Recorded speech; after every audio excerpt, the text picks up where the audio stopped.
working on our Debt-Free Friday for the month of May. May? Yes. It's hard to remember what month it is. Hi, I'm Megan with Bethel Budgets. I'm here because it's more than just math.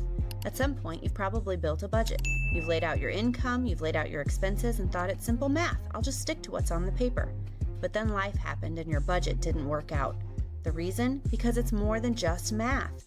That's where I come in. Let's figure this out together. Don't give up. You've got this. I'm Megan with Bethel Budgets. Welcome to our May Debt-Free Friday. We're working on paying off our debts so that we can be financially free.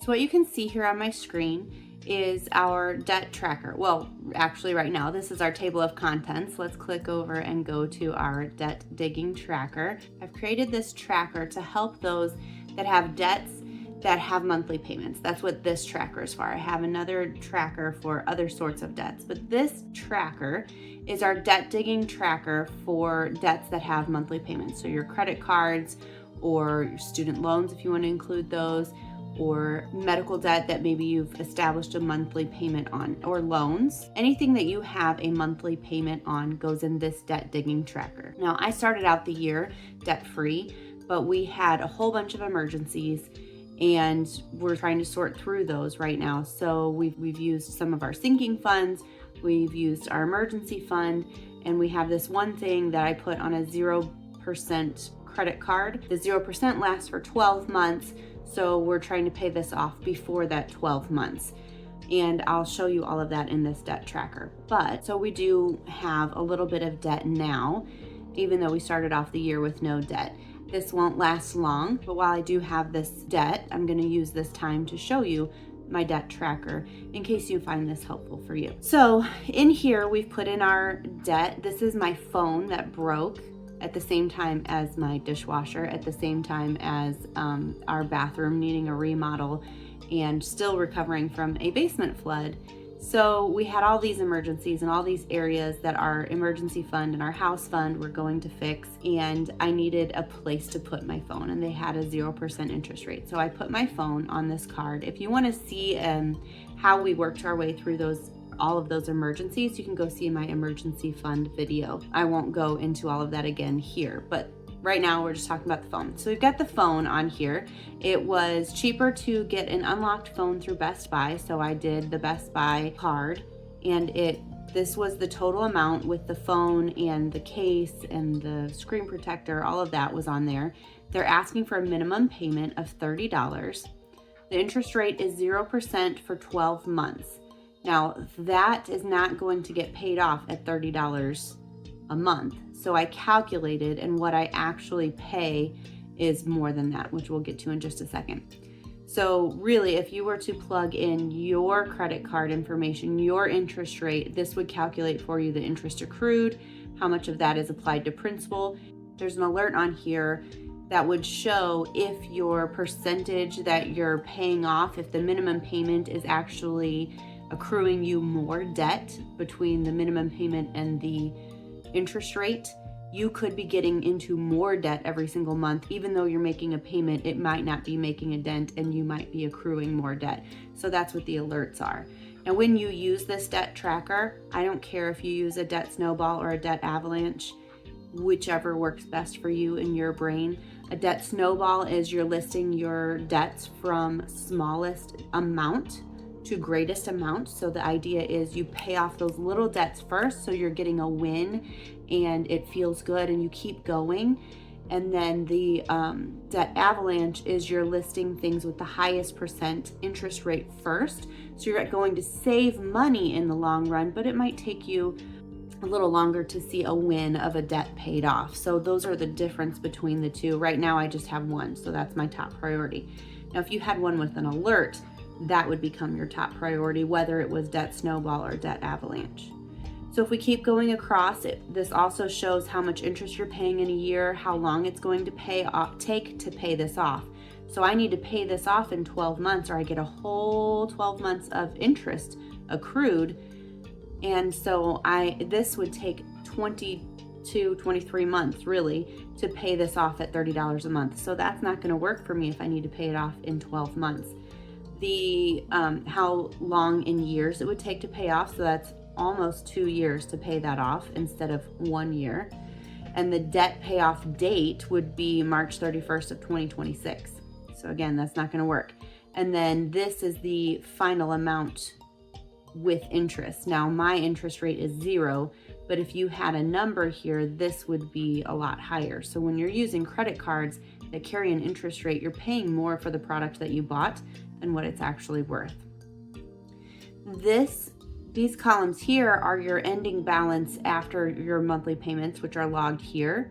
So your ending balance will change as you're making these payments. Now, it says my payment would be $30. I'm actually paying $63 a month. Let me scroll over just a little bit. I'm actually paying $63 a month because when I calculated it, this original balance of $689, and I divided it by, I don't remember, 10 or 11, so I could give myself an extra month of leeway because, you know, they play games with their due dates and the statement balance date, and I wanted to make sure I had it paid off in plenty of time. So I decided to pay $63 a month, so that's what I'm doing.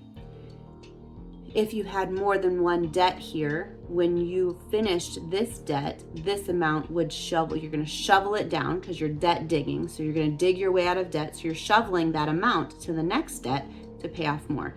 In the last debt digging video, and I'll tag that right here, I did a better job of explaining the examples, and there were other examples so you could see that debt digging and the shoveling amount. If you want to know better how to use this, go watch that video. But you can do the same thing just on pen and paper.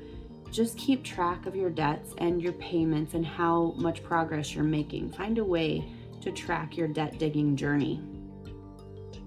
So we got this phone in February. So March was our first payment. April we paid $63. I'm going to make my payment. This was our ending balance from last month, from April. So this was our beginning balance, $689.78. We've been paying not the minimum payment of $30, but $63. We got the phone in February, and we made a payment in March. We made a payment in April.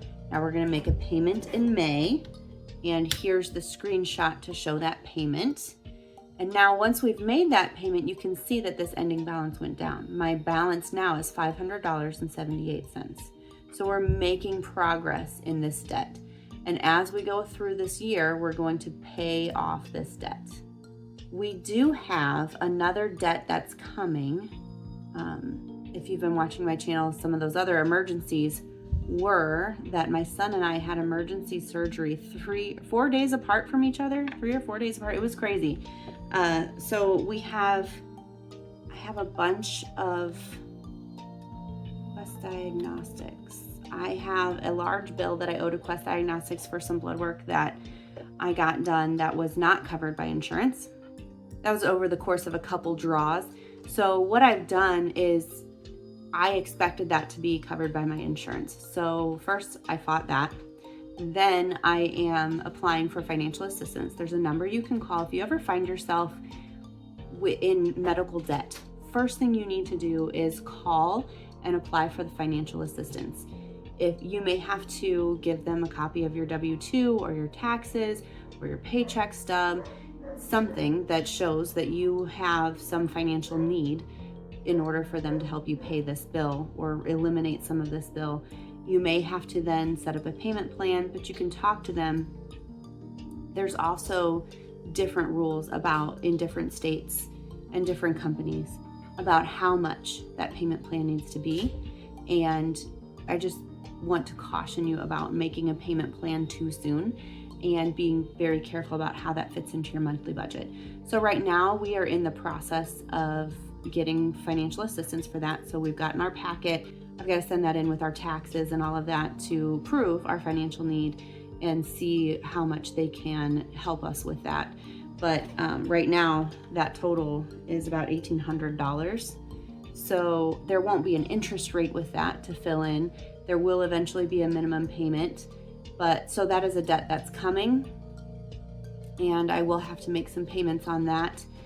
I'm just not sure yet what they are, but it's time to get that on there and start preparing for that. I've done everything I can to fight it at this point, and it's just not gonna go away. So I've got my credit card, and I've got this Quest Diagnostics coming. Now, once I get the bathroom done and the basement done, we can start throwing all that money towards these debts too. So these won't last forever. We'll get there. This debt tracker is hopefully going to be up on my site very soon if you would like to use this debt tracker. Otherwise, just get out a piece of pen and paper, write down all of your debts. Write them down in an order, pick an order, snowball or avalanche. Check and see if you would have any alerts. If you look at the interest rate compared to that minimum payment, make sure that you're not digging yourself further into debt while you're trying to get out of debt so that you can make some progress. I know you can do this. Just keep going. You've got this.